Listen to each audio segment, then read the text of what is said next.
Of course, we've just concluded the latest in terms of what's covered in the dailies. This time, we shift focus to education matters. We want to highlight the challenges that comes with setting career choices and what we can do to actually make this process better. Let's highlight a story before I get to introduce my panelists. And I want us to focus on last year's KCPE results that were released last week. It was celebrations galore as top performers in the 2020 KCPE examinations received their results. The joyous mood was kicked off by the family and friends of the country's top pupil, Faith Momo Kawe, who scored an impressive 433 marks, emerging #1 out of more than 1 million plus candidates who sat for the exams last month. Now, very own Timothy Otieno covered this story for us that in a way shifts the focus on goals set for students to perform well in exams and pressure to pursue certain careers. Listen in. One of the two candidates who tied at position 2 was also receiving her own special recognition by the teachers at the Maseno Girls Boarding Primary School. Angel Muridhi scored 432 marks in the KCPE exams. Well, I expected it because I had the best teachers, but it's also a surprise I'm number 2 in the country. Cannot believe it. Celebrations rented the air at Koisolik village in Nandi County, where Loreen Chepkemboi, who scored 431 marks, emerged position 4 nationally. My dream high school has always been Alliance Girls, of which I believe that I'll get enrolled to that school. The mood was the same in various schools across the country as top achievers celebrated results from an examination that was conducted under unprecedented circumstances. At the end, God has blessed us. We had 82 candidates, and out of the 82 candidates, we have maintained the same mini score we had last year. I thank God for the marks that I got. Thanks the teachers that have taught me. We had a total of 21 candidates. We are glad today that we have met our target as a school. We had a target of 350. I would like to be a lawyer / human rights activist.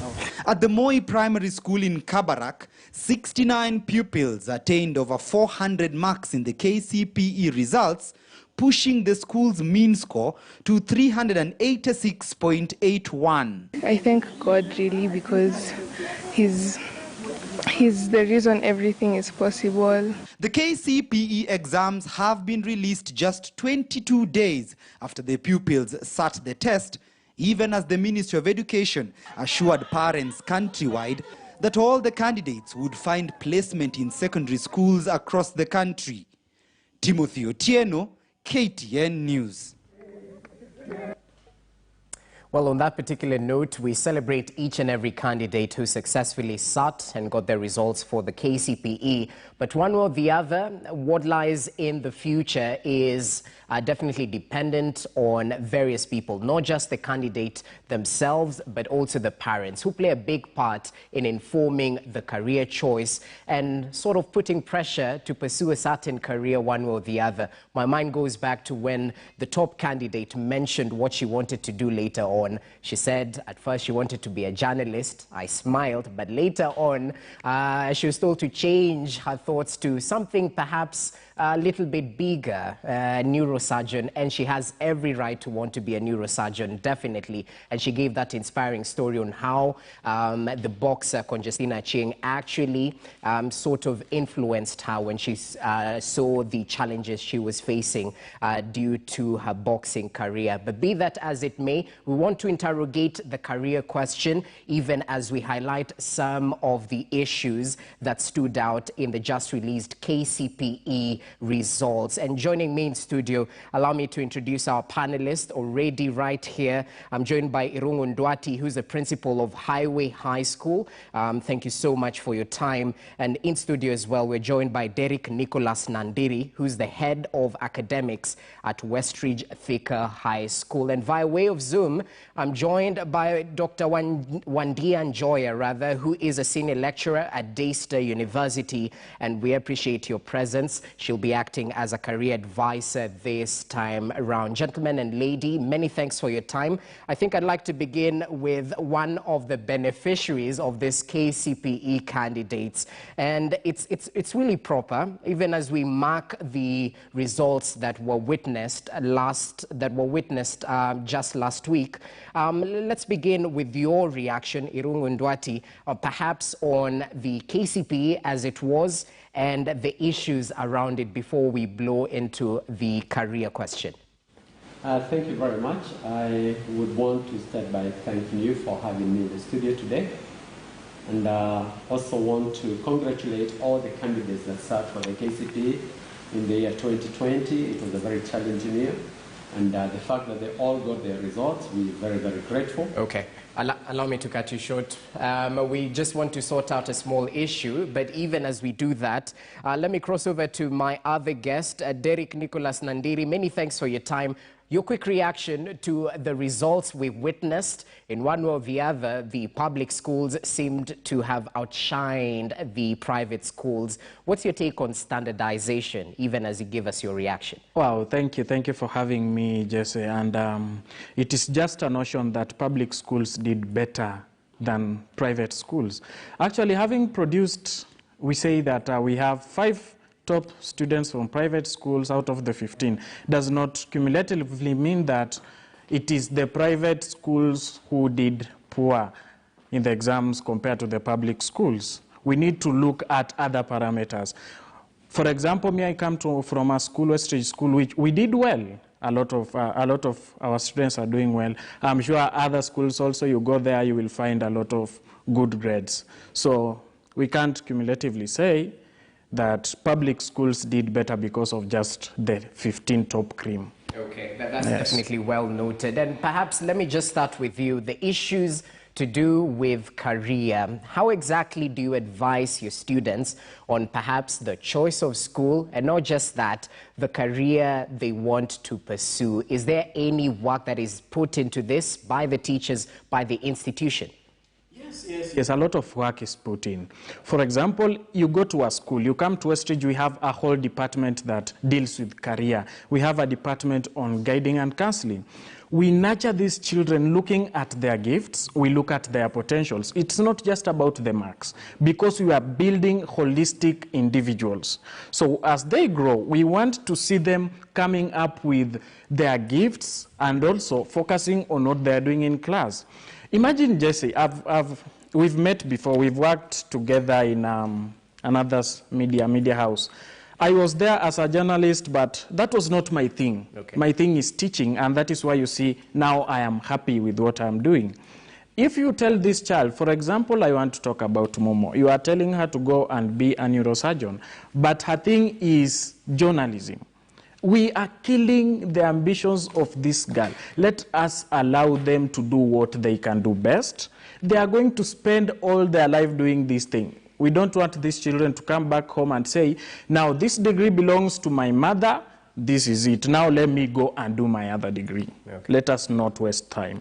Okay, yes. and that's a fear, because in some cases we usually hear that once the pupil is done with a certificate course, they hand it back to the parent and now pursue something they relate more to. And let me bring into the discussion Dr. Wandia Njoya, who's joining us via way of Zoom. I mean, you interact with an older group of pupils. Perhaps what's your take on the input that's put on the primary level and the secondary level, even before they get to the tertiary levels of institutions?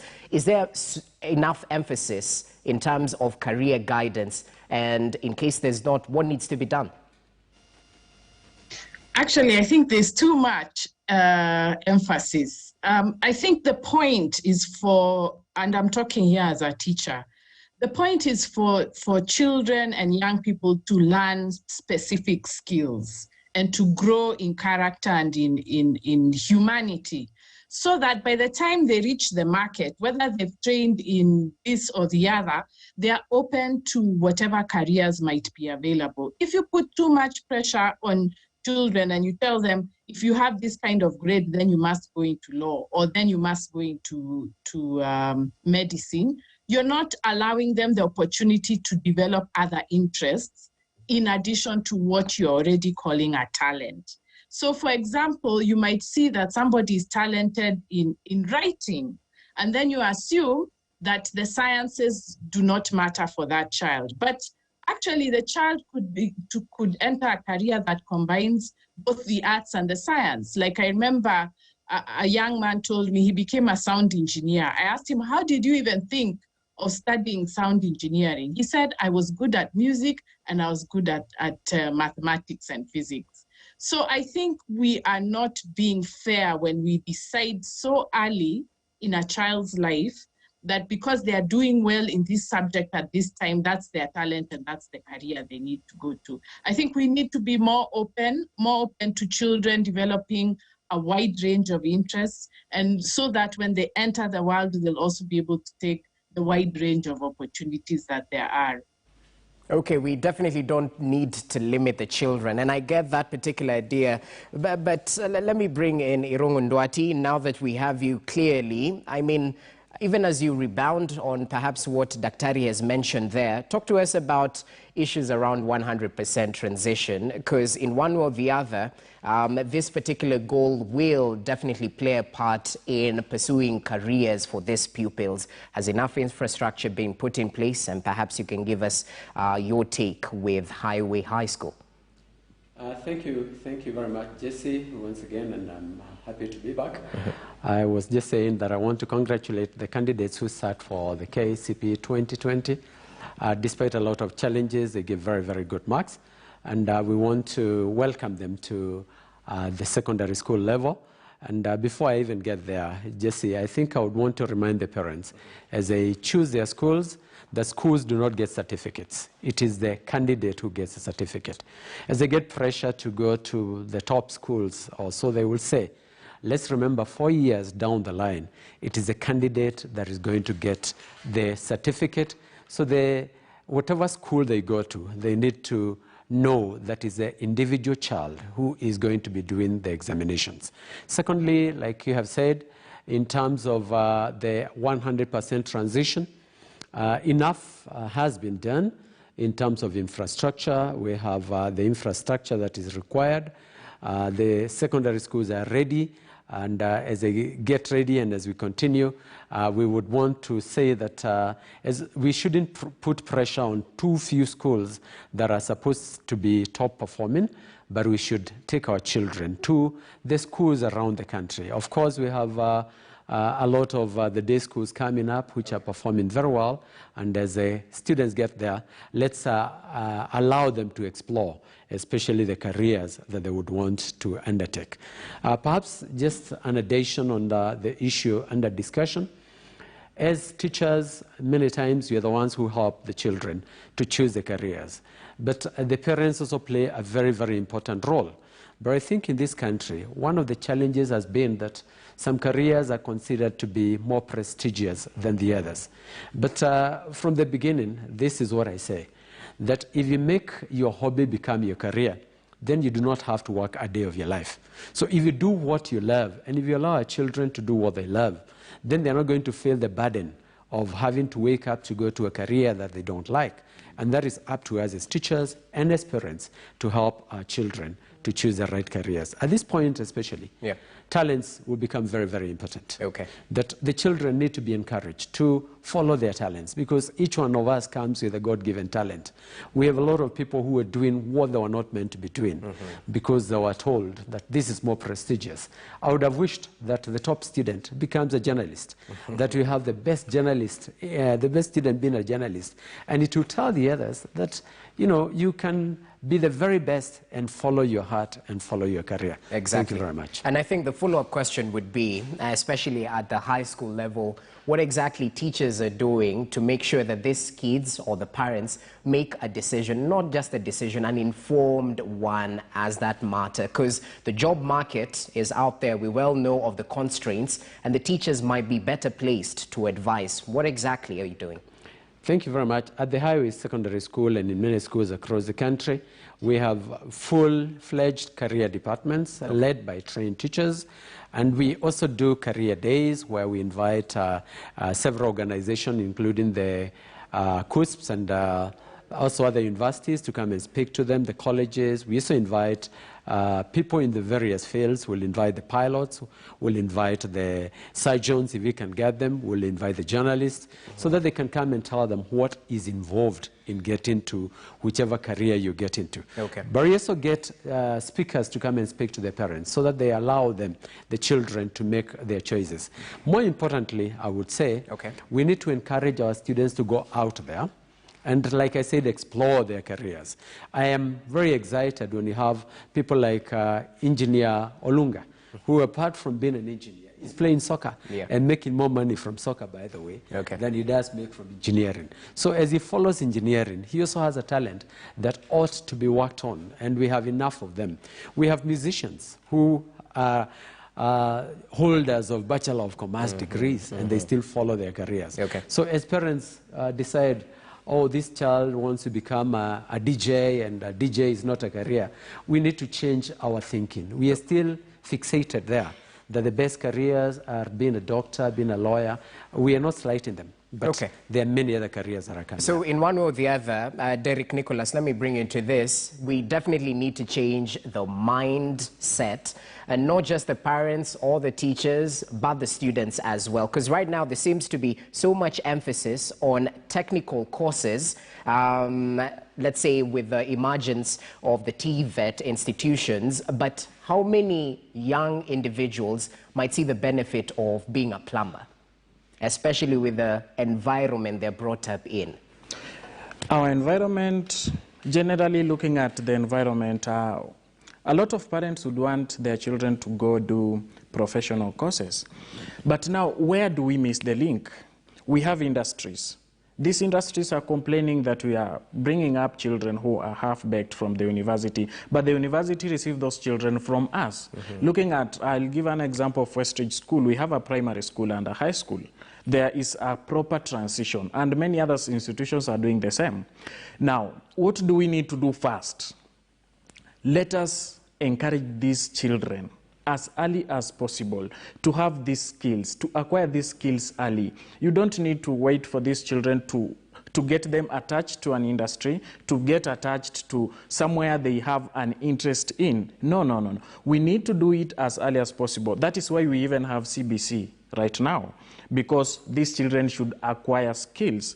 So apart from just having fully fledged departments of careers and everything, we need to now go out and reach out to industries. Let us bring in industries. Let these industries allow. A child in Form 2 can go for an internship over the holidays. Let them go and also learn directly. If it's about plumbing or masonry, let them go to a workshop, a proper workshop. Let them see, is this what I want to do? And if not, can I go to another area early enough before they even get to Form 4.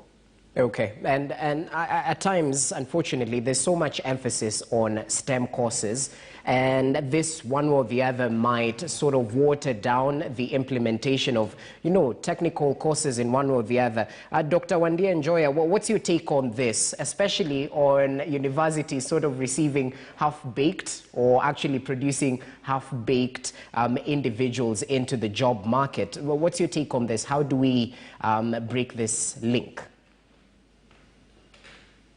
First of all, I think the problem is that we are compartmentalizing subjects. We are saying that this is separate, STEM is one thing, TVET is another, arts are another, when actually we are human beings and we do all these things together. So if we stop doing that, then we'll be able to see that I can have plumbing skills, but at the same time I can be teaching. I can have sewing skills, which I do, but I can also be doing something else. We don't have to be thinking of, I must go in one area and stay there. And I think that is the first problem of the education system, that we pipeline people and we say that if you're in this area, you can't move to another. Life is not like that. People have multiple skills, and by the time they graduate, they do many things other than what they were they were trained for. Now, about the half-baked, I don't know. I'm not convinced about anybody being half-baked. I think the problem is, again, we've compartmentalized the minds of students. We've made them feel that they can't do anything other than what they are trained for.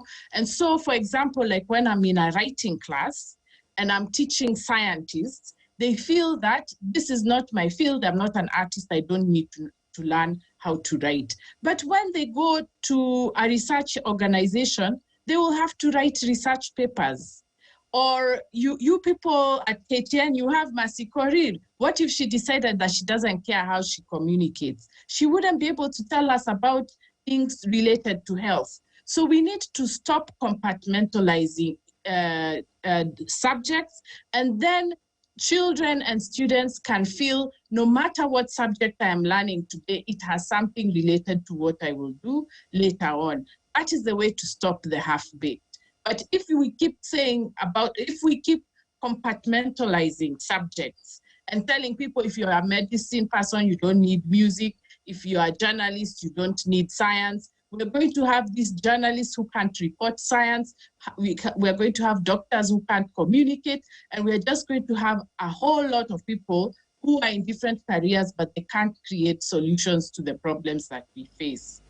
Okay, that's definitely noted, Daktari. Compartmentalizing might be an issue, but still with you, what's your take on this particular angle where we're setting to churn out, the learning institutions want to churn out more employers rather than people going out to look for employment? Well, what's your take on this?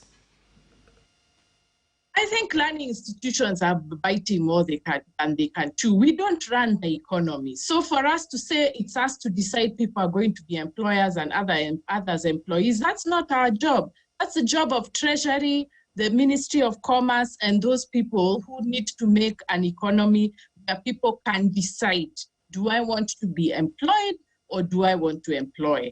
And anyway, even if you want to create employers, those employers must first be employees. They must learn how it is to work in a certain place. What are the structures? What is their business environment like? And then after a time, they can leave the employment and start their own business. So I think there's not enough pressure from learning institutions to tell the people in charge of the economy that they need to do their job right, so that the children whom we are preparing to be creative and to imagine solutions will find a friendly business environment where they can do what they have to do to be part of society. And that being part of society means they can either be employed or they can be employers.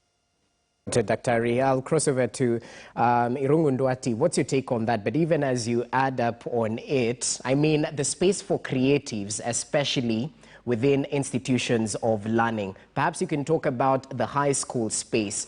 I might not be performing well in sciences, but if I get the drama club, I will definitely do exemplary well. How do you place such a student, especially since sciences are equally important when it comes to grades, but their focus and their talent and their passion is centrally on, let's say, drama? Thank you very much. Let me first of all start with the whole issue of half-baked. I don't believe we have half-baked people. In any case, why do you want them to be full-baked? What are they going to be doing? I thought it's supposed to be a continuous learning process, so that as they come to the industry, they're going to come to learn, so they can't be full-baked. Going to the whole issue of talent and talent development and the whole mix, I believe, like Daktari has said, that we are individuals who are supposed to be all-round. I believe in producing all-round students. Somebody who is going to be in drama.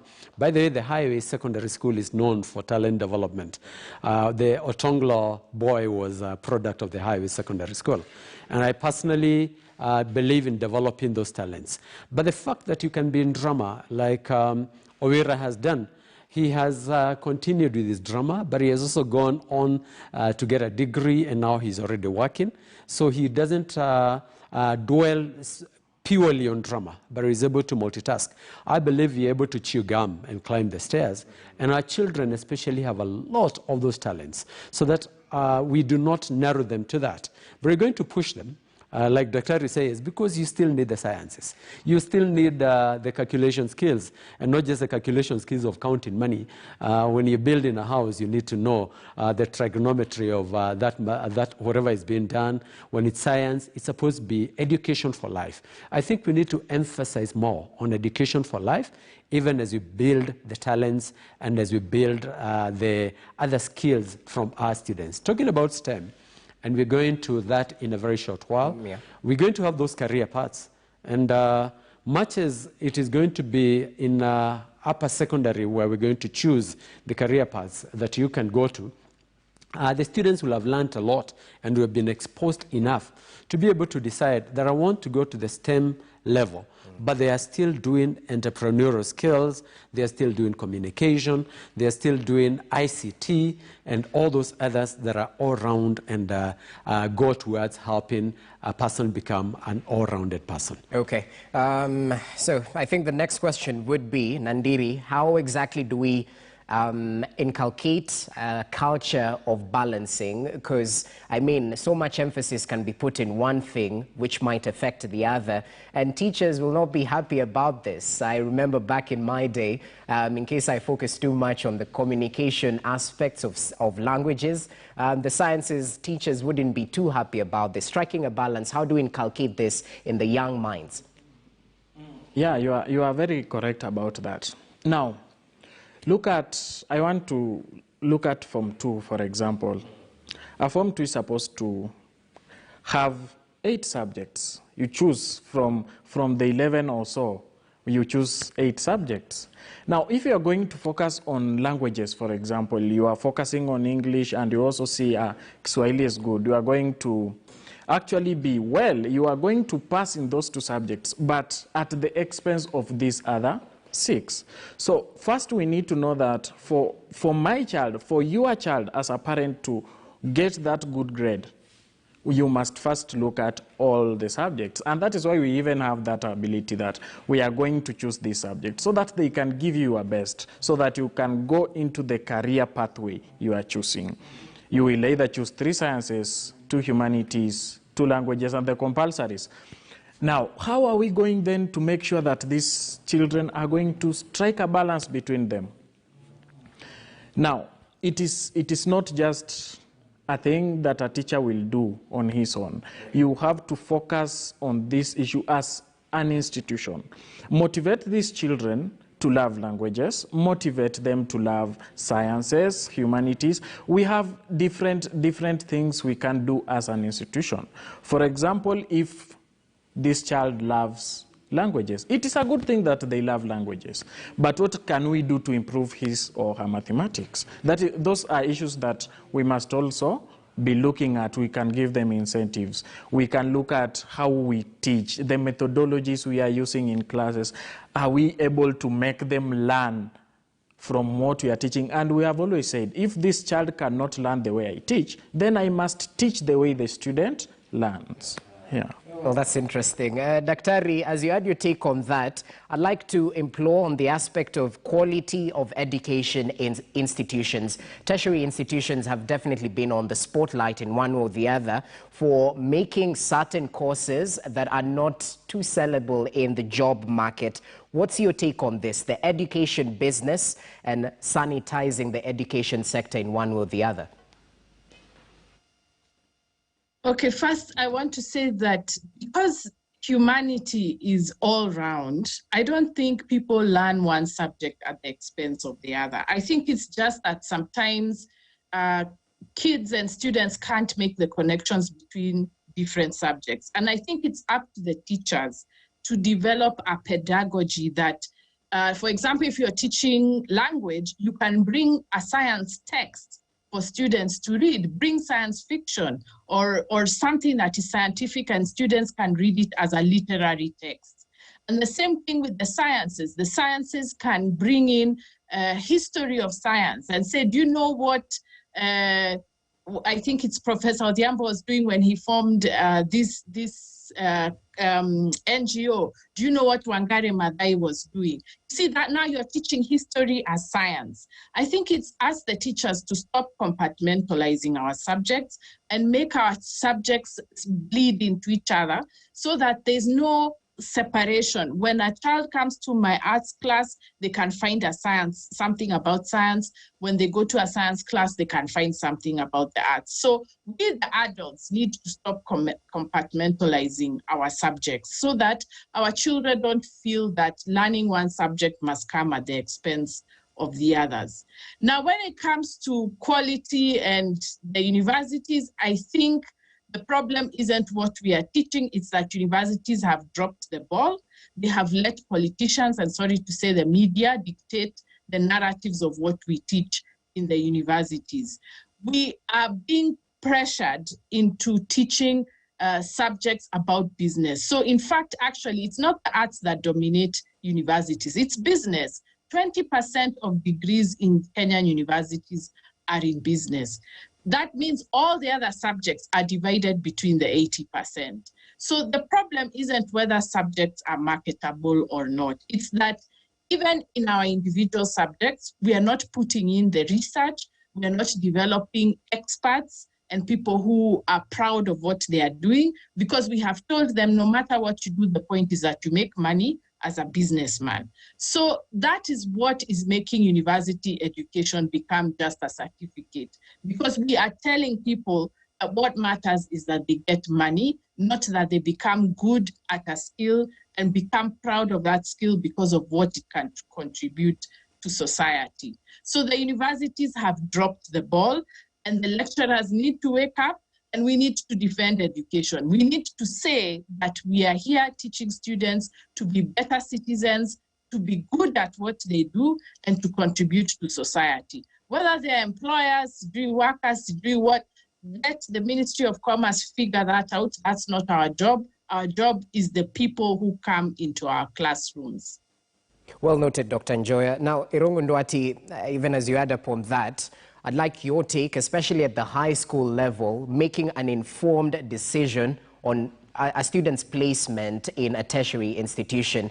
If I can remember back in the day, it was University of Nairobi. You want to pick up one of the luxurious, prestigious careers or courses. I'd go with perhaps engineering, yet looking at my grades, I might not qualify for that. And there used to be 4 slots, if I can remember correctly.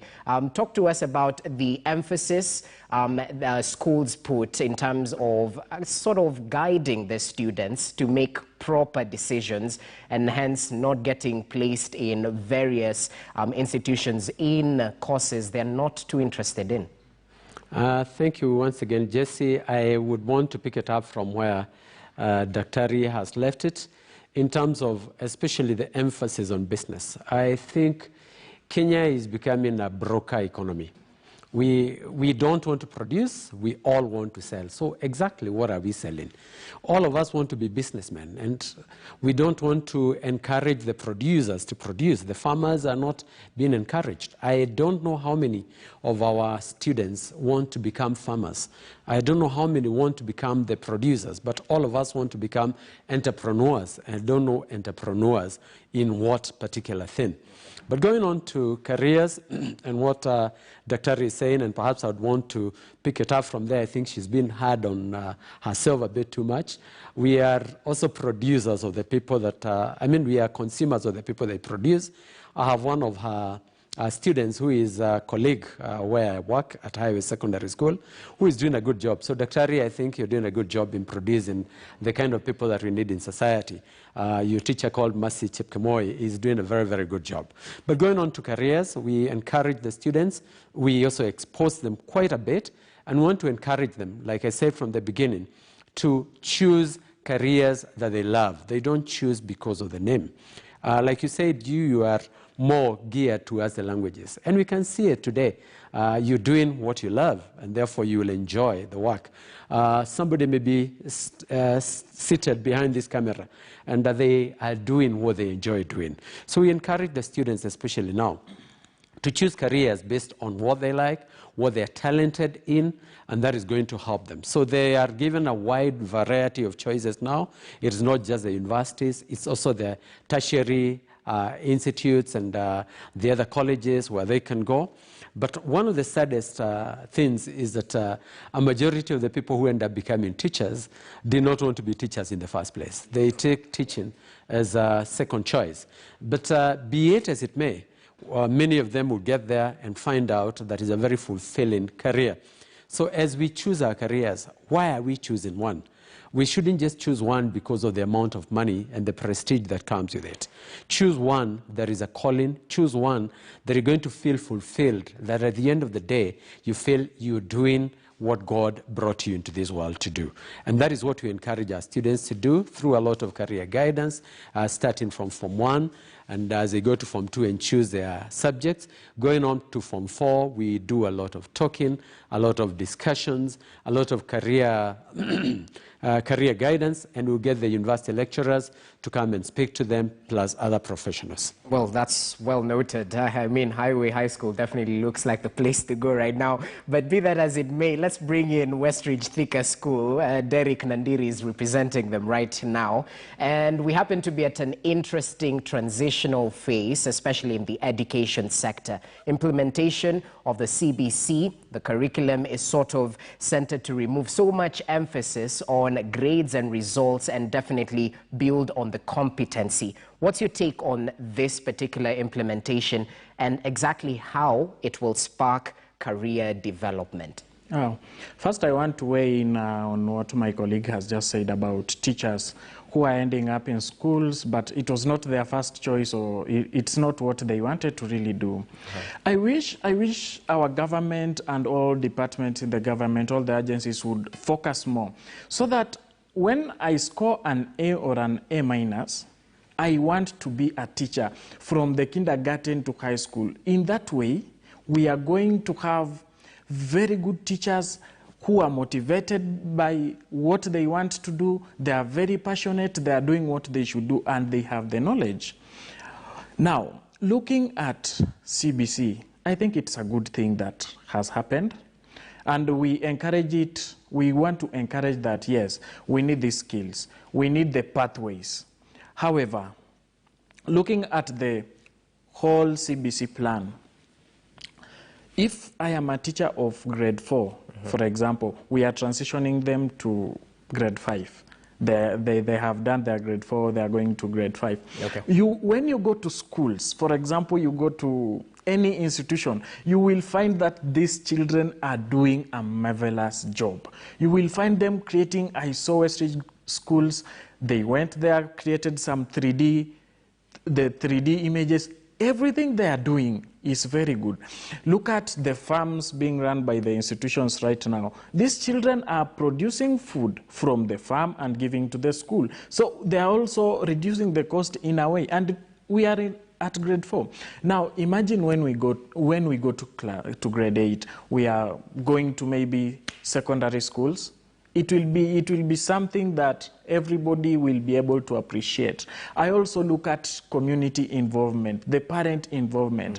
The parent also takes a major role in modeling this child. We give him or her work, the parent will help her do it. If we need a material and we are writing in this diary, please take a picture of this child doing this and this. You see, the parent will always be there. They will always look at what is my child doing today, what is required, what have you done today in school.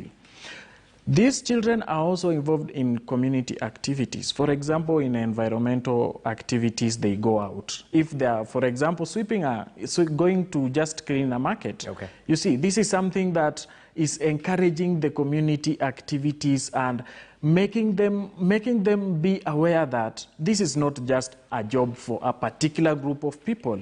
This is a job that all of us should do together. Okay. Yes. Okay. Well, it definitely sparks something in these young minds. Irungu Ndwati, let me just come back to you on that same issue on CBC. If you add your thoughts on what has just been mentioned, but also that particular proposal that high schools should actually, most or not all of them, should actually be day schools to actually facilitate learning within the locality. What's your take on this? removal of boarding institutions?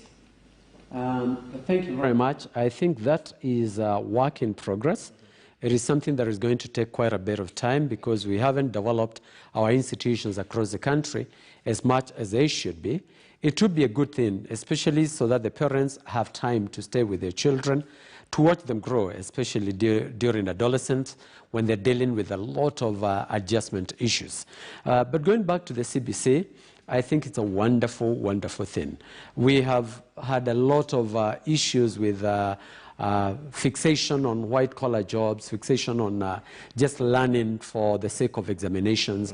And now we are learning for learning, so that the learners are not taking education just so that when I sit an examination, that is the end of it. So the examination does not become an end in itself. It becomes a means to an end. Okay. And as we do that, there's a lot of practical work that is being done. There's a lot of interrelationship between the school and the home and the community out there. I am one very strong believer in community service. And I think if I was asked when we were going to the university during our time, and we would want to thank the former president, we went to the National Youth Service. And I think that's something that should be brought back so that we go there and learn, we do community service, we develop some discipline that is required and that will help us in life. As we will be transitioning, of course, we have a few challenges coming because in 2023, which is just about 2-3 years from now, CBC is going to be in the secondary schools. True. And we do not have the necessary infrastructure. I'm sure the government is going to be working on it, but we have very little time before we get to that level, and we need to do a lot of preparation. Otherwise, it may become what 844 became. Because 844, when it began, it had a lot of practical subjects, and we lost them along the way. Okay. Well, as members of the Fourth Estate, we'll definitely highlight some of the issues around implementation of CBC, even as we go forward. But Dr. Wandia Njoya, I mean, you blame the media in one part, but I definitely agree. We might push a certain narrative that might highlight that money is a motivating factor. I don't know, correct me if I'm wrong, because at times, especially in tertiary institutions, you might hear that I want to make money. So when I'm choosing a career, perhaps I'll be informed like procurement. I hear they make money. So why not do this? Because that's a motivating factor. How do we change this mentality, perhaps going forward as we conclude? To talk about life and how work intersects with life, which is what I've been doing on my YouTube channel. Now that I'm older, I have started to see that money is not a motivating factor after a certain while, that you have to have good relationships, you have to have fulfillment, you have to have a good social life, and those things are not covered by money. So we need to start talking about work in the broader sense of work as something that makes you creative, that gives you dignity, and that makes you make a contribution to society. We also need to start telling our stories and start telling about the teachers, for example, who made a difference in our lives. The nurses at the local dispensary who kept rescuing us when we had a bad stomach or a splitting headache. We need to start telling those stories so that people can see that work and careers are not just about how much money you make, what appointment you get, what did you sell, as the other panelists are saying. We need to talk about how work makes us good human beings and gives us a fulfilling life. Okay, that's well noted, Daktari, and many thanks for your contribution. I'll give each one of us at least a minute to make our final contributions. This journey to do with careers, distinguishing between the prestigious careers and not so sold careers, but one or the other pursuing the passion and the purpose as well. I'll start with you, Irungu Ndwati, your take as we conclude. Thank you, Jesse. I think I would want to address myself to the young men and young ladies who left school yesterday, who are our students. As they go home, they need to get busy starting from now. They need to start working on things that are going to help them grow to be the kind of people that they want to be. They need to work on a way of developing their talents so that they can make earnings from the talents. They need to learn new skills so that even as they wait for the universities and the colleges to come, they are not sitting home idle with nothing to do. Young men, young ladies, life begins now. You need to make the right choices, and you need to make the choices that are going to help you and develop you to become the kind of person that you want to be. So if you play football and there's a place to play football, play it. If you act and there's a place to do acting, act. If there's some camera work you'd want to do, some DJing, whatever it is that you want to do, go and do it as you learn the skills. Those multi-skills that the Daktari has talked about are going to help you in life. So we want to wish them very well in their careers, whatever it is that they become, and we can change careers. I think in Kenya you're used to where you grow in one career. As we develop, take a master's degree, you can take a master's degree in a very different area. So you're not bound and you're not in one compartment. You can go wide and you can develop as many careers as God will allow you. Mentorship definitely plays a key part in that. And I'd like to wish you all the best as well. Today's dailies highlighted that the KCSE results should be out in a couple of weeks, 2 weeks or so. So all the best as you wait for that. Let me cross over to Derek Nicholas Nandiri. Your final take as we conclude. My final take, I'll divide it into 3 parts. I will talk to the parent, I'll talk to the child, and to the teacher. To the parent, your child has just received the KCPE results. I want you to look at different factors. They may have scored 230, 250, 300 marks, 400 marks. We cannot really say that this child scored 230 because of something, maybe they can't make it, or maybe we need to look at the factors. Did we give them enough time? What were the underlying factors? Was it just about the pressure in school? Now, I want you to look at what school this child is going to. Are you going to take him or her to just any school, maybe a public school where we have pressure, where survival is for the fittest, or you are going to take them to a private school which is a little bit lenient but also giving you results? I want you to consider those factors. For the student, I want you to examine yourself. I want you to be an all-round child. Be a good child, yes, but also do more. Do more than just what you did in school. Okay. It's a time of transition. Look at what you want in future. Do you want to be a doctor? Do you want to visit those people? Talk to them. And even as you come, remember, we will be there to just take you in. We will be there to guide you more and help you achieve your anything you need, anything, maybe your dreams and anything. Okay. To the teachers, lastly, let us do what we do best. Let us give our children the best. Those are the reasons why we are in schools. That is why we are working. And lastly, just say, okay, if I go away without welcoming all children to Westridge School, I'll be doing our own thing. Okay, I get you. But let me, just 30 seconds. What's your take on the issue of reputation, especially for those particular students who might not have performed according to their parents' expectations or their expectations as well? Is it beneficial? Should they proceed to the next level and do better then? Repetition is it. Now, if you tell me to tell this child to repeat a class, is it his or her own will? In most cases, that is not the thing. Now, what do we need? This child has gifts, they have talent, they have skills. Let us give them everything we can. Let schools have facilities. And when I talk about facilities, I look at my school, and I know my school has all the facilities for sports, games, learning materials. Let this child be able to get what they can get. We should give them the best in education, but we also need them to be all round. Let us not measure them or evaluate them using exams only. Okay. Exams are just a part of life, a part of the system. Okay, well noted. Many thanks for your contribution right there, Nandiri. Let me cross over to Dr. Wandia Joy. I'll give you the final chance to give your take as we conclude on this matter on careers. Okay, I want to say to the young people of Kenya, whatever you do, whichever subject you are in at whatever time, do your best, be good to people, and put in the work.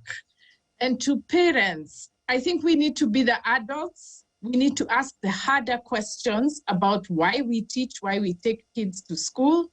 And then we also need to be confident that whatever our careers are, whether we are sweepers, whether we are journalists, whether we are teachers, we are all contributing to this world, and we have something to teach our young people. Teach the young people a work ethic, character, and your history, because that's actually what keeps young people going. It's not the money, it's not the jobs, it's their ability to be creative, to have dignity, and to contribute to society.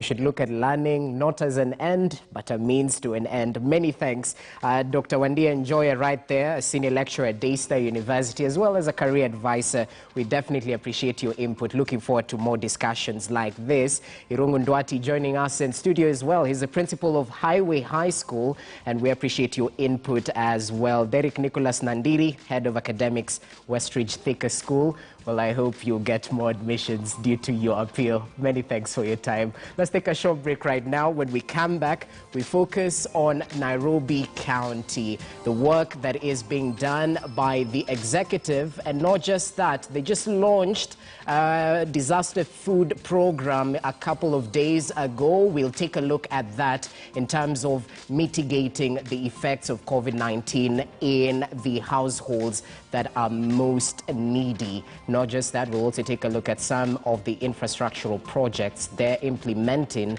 even as we continue with the discussion. Stay with us.